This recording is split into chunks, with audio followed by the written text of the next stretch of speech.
Welcome to today's video. If you are new to my channel, hello, my name is Olivia, and today's video is going to be about my near-death experience back in 2021. Now, if you've been watching my channel for a while, you may have already watched my near-death experience video. I will put a link to the video up above, either on this side or this side. There will be a little card for it. I'll also put it down in the description box below. But yeah, I've shared this story before, but this one is a little bit different because it is kind of a different side of the story. The original part of the story is going to be in there as well, but you're going to hear some things that I've never told before. So if you're into the spiritual side of near-death experiences, then you might be very interested in this video because that is what this video is about.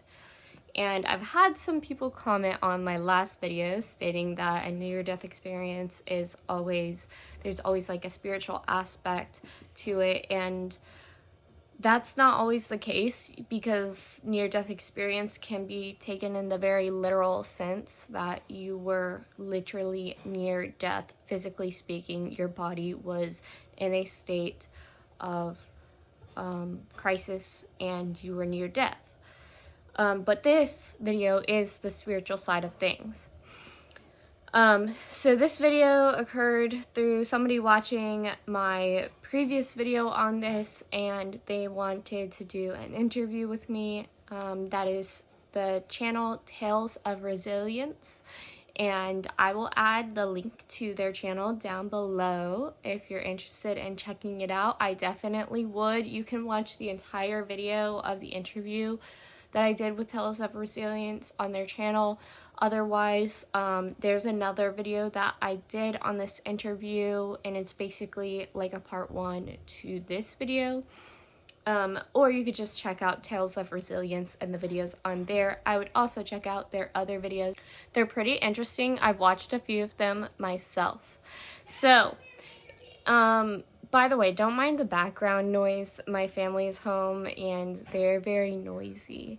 But yeah, let's go ahead and get into the video. So I know that part of your health journey, you had quite a unfortunate experience where you weren't sure you were going to make it through. Could you tell me more about what happened? Yeah, so when all of this started to happen, I was actually in a hospital admission, and this was sometime in November of 2021. And I had been in the hospital for heart complications, but while in the hospital, there was a lot of travel nurses there. So these nurses go from hospital to hospital around the nation. And not all of them are familiar with what they're to do at the specific hospital that they get sent to. And not all of them have the same experience and training as maybe a nurse that had been working at that hospital for many years. So while I was in the hospital, my port needed to be de-accessed and re-accessed, which is where they remove this needle and they remove the dressing, remove the needle, and they totally sanitize the area, sterilize everything, and they use a sterile method to re-access it. So put in a new needle and new dressing and everything. But I had a travel nurse that came in and told me that she was going to de-access and re-access my port that day, and it was already long overdue for it to be de-accessed and re-accessed because it's supposed to be done once a week, but it had been 2 weeks at that point, and I had been telling the nurses that it needed to be done. I had told the doctor that it needed to be done, and of course, when you're in the hospital, you can't do everything for yourself. And unfortunately, nobody listened to what I told them, and this particular travel nurse that de-accessed and re-accessed my port didn't have any training in doing so, and did it wrong. And I had developed sepsis, which is a bloodstream infection. It can come from many different types of infections. So maybe somebody with the flu that has a compromised immune system could develop sepsis, but in my case, it was from my central line. And I remember that night I was in a lot of pain, and had been telling the nurses that something was wrong. And eventually, I developed a fever throughout the night, and they learned that I had sepsis after they took some blood cultures and they did some labs. And they completed treating me for the heart complications that I was having and for the sepsis, and I was sent home on IV antibiotics. And then, not too long after finishing those IV antibiotics, I woke up with a fever of 103. And I remember feeling very scared because I was in a lot of pain. And when I say a lot of pain, it's almost like an indescribable pain, because it's not like when you get injured and you have pain in one location. It's a totally different type of pain. Your entire body is in pain down to your bones. And I told my mom what was going on, told her that I needed to go to the hospital, and she thought it could be handled with a virtual visit.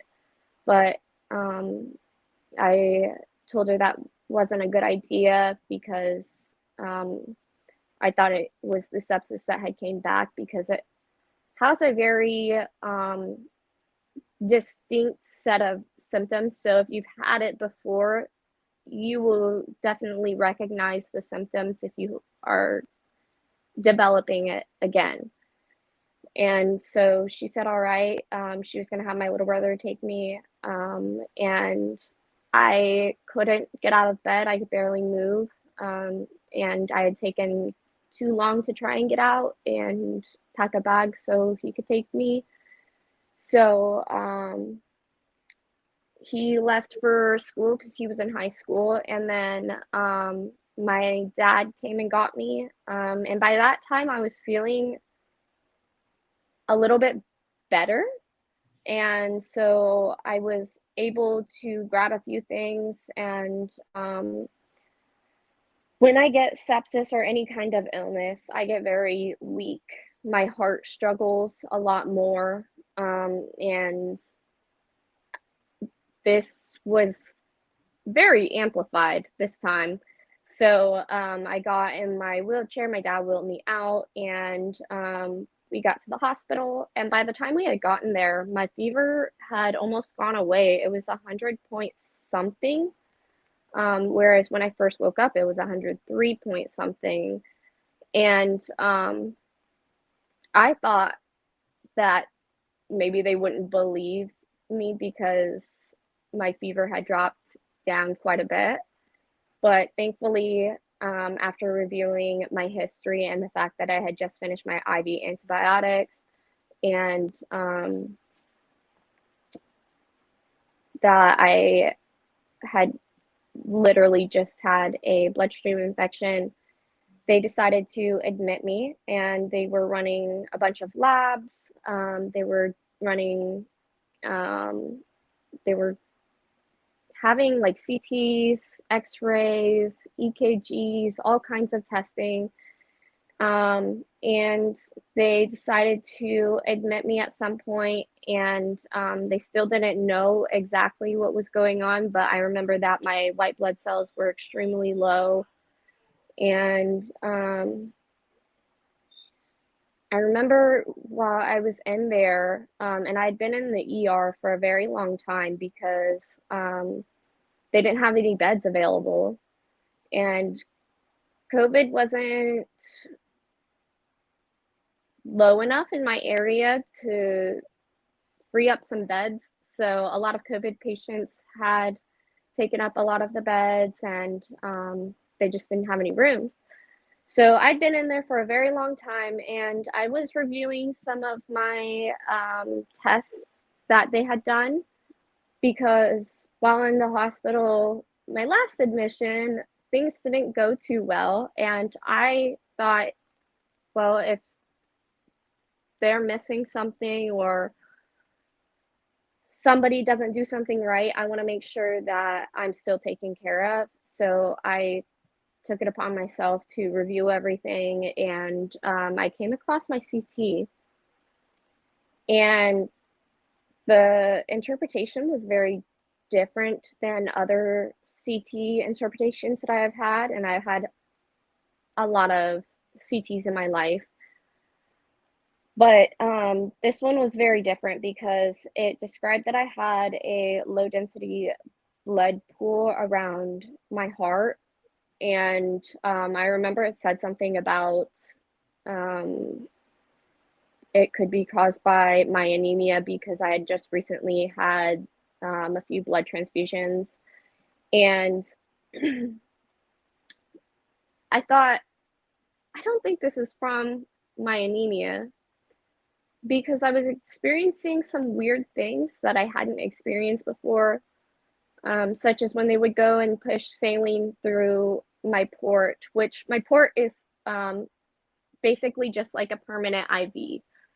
So when they were pushing the saline through, um, it hurt, which is very strange because that's not supposed to hurt. Just like an IV, it's not supposed to hurt.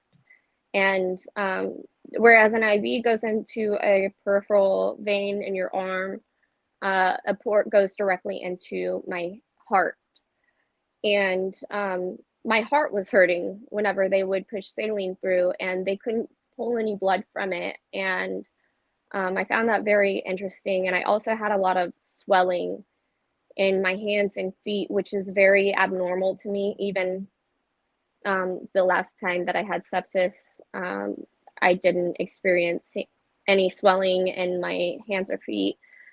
So my symptoms were different than the previous time that I had sepsis. They were a lot more severe.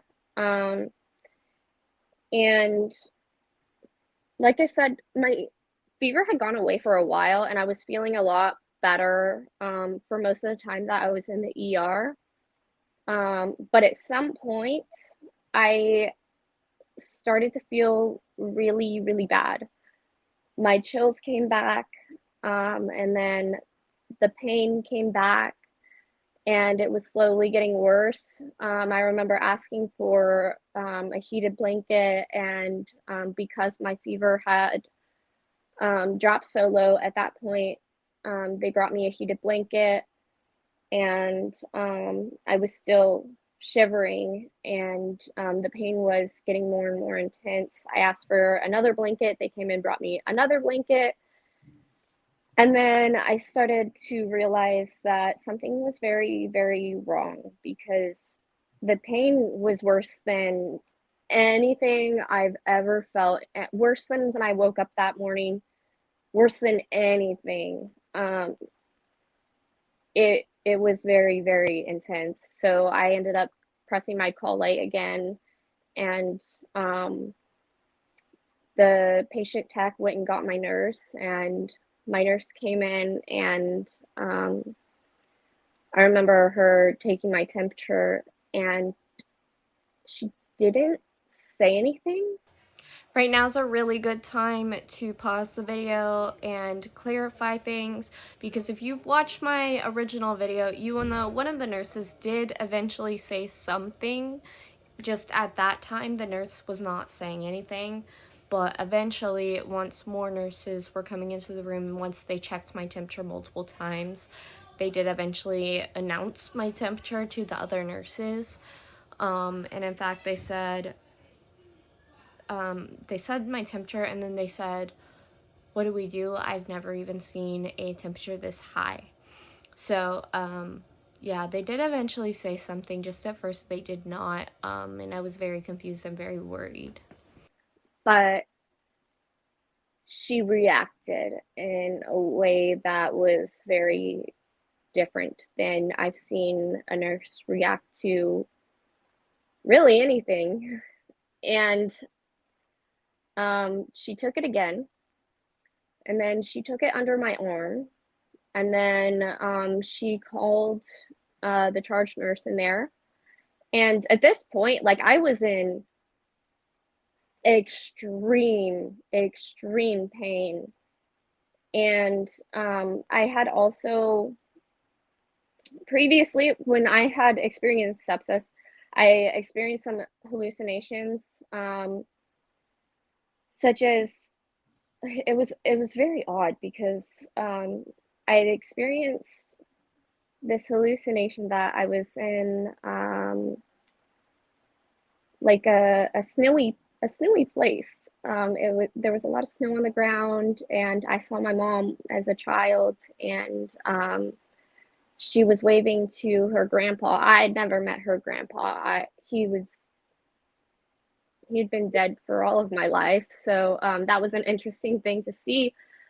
And this time, though, this time that I was experiencing the pain and everything, I know that my mind wanted to escape the same way it did before, but I was trying with everything that I had and every bit of energy not to let it do that, because I felt that if I allowed it to escape like that, that I wasn't going to survive. Um,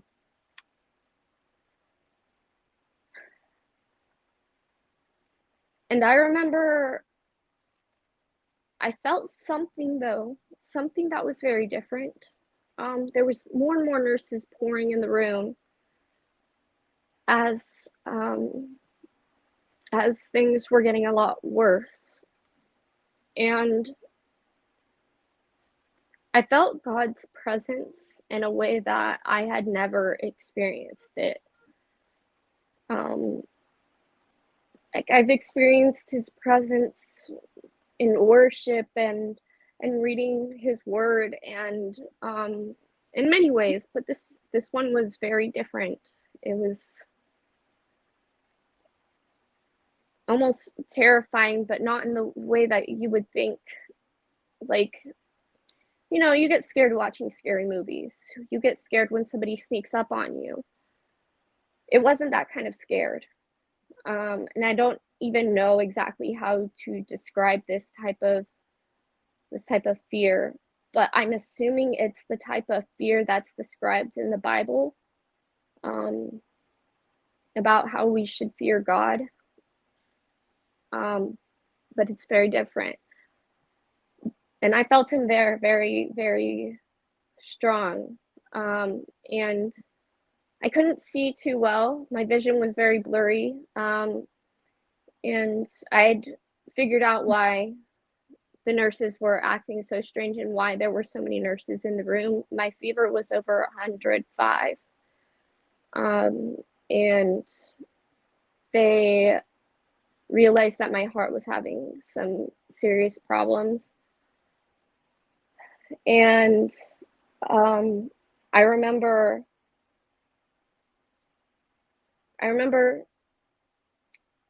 begging God um, not to take me. I didn't want to. I didn't want to die. I didn't feel like I was ready. I begged Him, and I told Him that I would do His work the best that I know how, because um, I didn't want to go, and I didn't want to leave my family.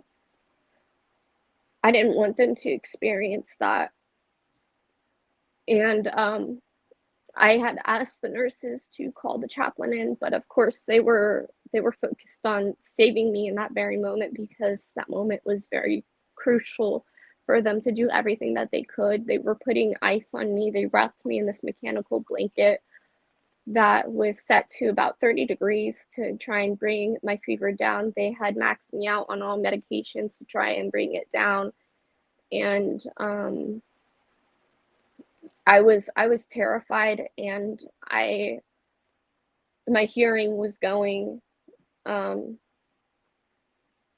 It was different than anything I've ever experienced. And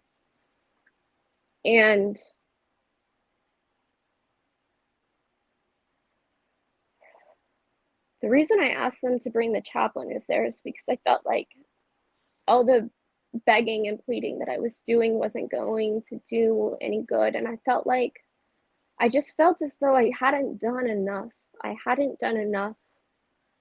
I hadn't done everything that I was supposed to do. And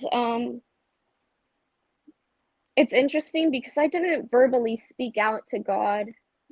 I don't even believe it was like a thought that I sent to him. So I don't even know how to really describe how I was communicating what I was to him. But I did somehow. And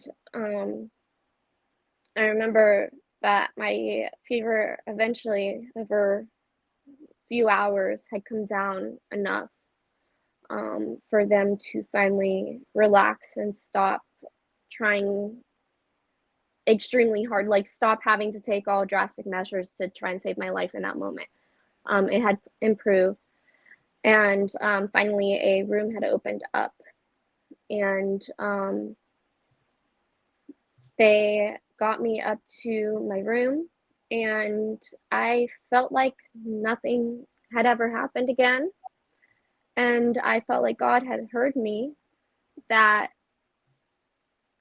he was going to allow me to stay until I started to feel really bad again. And it was weird because my fever was gone. I was feeling totally better.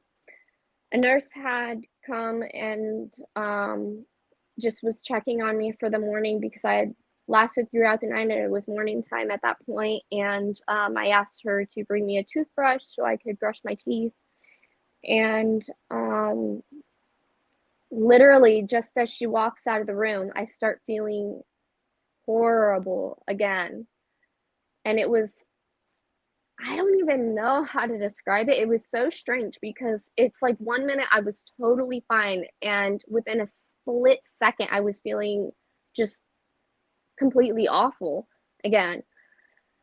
And I didn't know if it was in my head or if it was really happening, because I didn't know that things could happen that quickly. And so I started to press my call light for her to come back, and they came on like the little speaker in the room, and I started begging them to have somebody come in the room.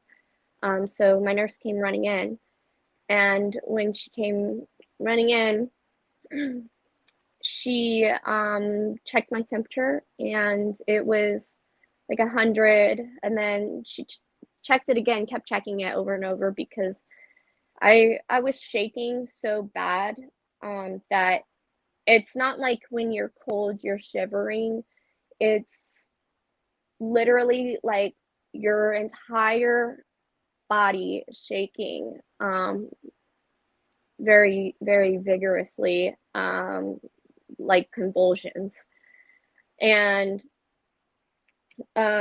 she kept checking it, and it was going up by 1 degree every time she would check it, until eventually it went over 105 again.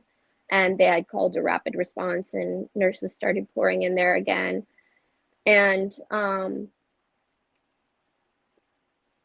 I will never forget the looks on their faces, because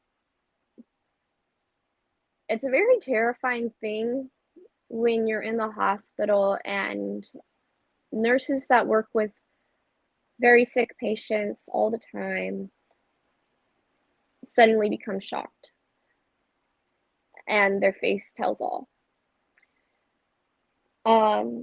Not only that, but just also the feelings within my body of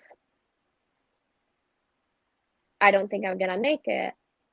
And them saying the same things, that they didn't think I was going to make it, became very terrifying. And I thought maybe I didn't do enough. Maybe I didn't ask God the right things. Maybe I didn't say the right things. I just didn't know, and I wasn't sure that I would survive. So um, it was weird though, because I expected to feel him and experience him again, but that time I didn't.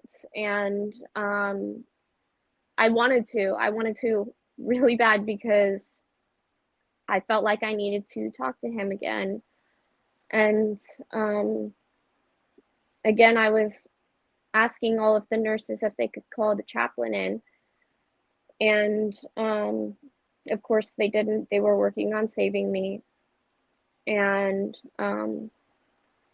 so I just prayed. I prayed for God to let me live, let me see my family again. And in the same way they brought my fever down before, they did the same with putting ice on my body, the mechanical blanket, and maxing me out on all medications. And soon after, they had asked infectious disease to come. And again, I had been transferred to a different room at that point in time, because when I was transferred to that room initially from the ER, they thought that they could put me in a less intensive care floor, if that makes sense. But they had to transfer me to the ICU. And when they transferred me there, infectious disease came in, and all of the nurses began arguing with infectious disease, because she was telling them to put a line in me, and that they couldn't use my port. And I was finding out that I was having heart complications, and that my port wasn't good to be using, and the nurses couldn't get a line in me. And so they kept telling infectious disease that these things weren't possible, that she was telling them to do. And she basically said, well, you have to, or she's going to die. And it felt very chaotic. And at that point, I wanted to let go, but at the same time, I couldn't, because there was still something in me telling me I couldn't let go, I couldn't leave. So I tried my best to stay, and that if I couldn't allow my mind to escape like it did before, that I would just go to sleep. But of course, when you're in that amount of pain and suffering, you can't just fall asleep. And thankfully, at that point in time, they decided to take me into emergency surgery to remove my port. And I was sent off to get my port removed. And after they removed it, I was sent back up to my room. But again, infectious disease was arguing with the nurses, because they still couldn't get an IV in me. So I was sent back to interventional radiology, and that's when they placed another line in me. And then sometime in the hospital admission while I was sleeping, or maybe, I don't know what happened. There's a good amount of that hospital admission that I don't remember, and it's not like one big section where I don't remember. There's like bits and pieces of it that I just don't remember, and I don't know what happened that made me not remember those parts. But at some point, they had done an echocardiogram on me, and to find out more about like what was going on with my heart, because I actually had these heart stressor levels that basically tell if your heart is functioning well or if it's in heart failure. I was in acute heart failure. So they needed to check some images on my heart, and I guess I did that at some point, and those came back abnormal. And apparently, those pictures still didn't give them all of the information that they needed. So they had to do a different type of echocardiogram. And for this one, they had to go into my mouth, down my esophagus, and somewhere within that area just to get closer to the heart and get better pictures of it. And so I was again wheeled off to, it's like the surgery area, but of course that's not a surgery. They just had to sedate me for it because I can't do that while you're awake. And so they got the pictures that they needed, and soon after, a heart surgeon came into the room and told me that I would be needing heart surgery. And I didn't know when all of this was going to end or how it was going to end. And I had never had a hospital admission that went this way, because in this hospital admission, so many things had gone wrong, and I was just finding out so much bad news, some very serious news. And it was December, and it was getting close to Christmas, and I had accepted the fact that maybe I might not be home for Christmas. But then I didn't know if I was coming home at all. And they told me that I would have to be transferred to a different hospital an hour away in order to get this heart surgery, because they don't have those types of surgeons to do what needed to be done. And so they called the other hospital and checked to see when they could get me in. But when they spoke with the heart surgeon at that hospital, he did not want to perform the surgery, and basically said that the surgery was too risky, especially for someone in my condition. So the heart surgeon came back in and told me the news, and that we would basically just have to be waiting it out. At that point in time, I didn't know if that was a good thing or a bad thing, because I feel like there was some part of me that was in denial, because I thought, well, I'll get to be home for Christmas now. And on the other hand, I acknowledged that this probably wasn't a good thing. So they started me on blood thinners to try and shrink this blood clot. This blood clot was over 2 centimeters long. And the blood thinners did not get rid of the blood clot, but they had me on tons and tons of antibiotics, and apparently the infection was sticking to that blood clot in my heart, causing endocarditis, which is an infection of the heart. So I had sepsis, endocarditis, and I was in acute heart failure with a blood clot in my heart. At that point, I didn't really think about, would I be home for Christmas, or would I come home at all? I stopped thinking about that, and I guess I had stabilized enough that they had brought the chaplain in, and I was able to talk to him, and he prayed with me, and he told me that he would continue to pray. And I had started to focus on my faith. And I think that is what saved me, because I started to improve and things were getting a lot better and very quickly. So the weird thing is the blood clot never went away. And eventually I was finally discharged from the hospital. The infection had gone away enough for me to be sent home on antibiotics, and I have finally come home and made it in time for Christmas. Wow.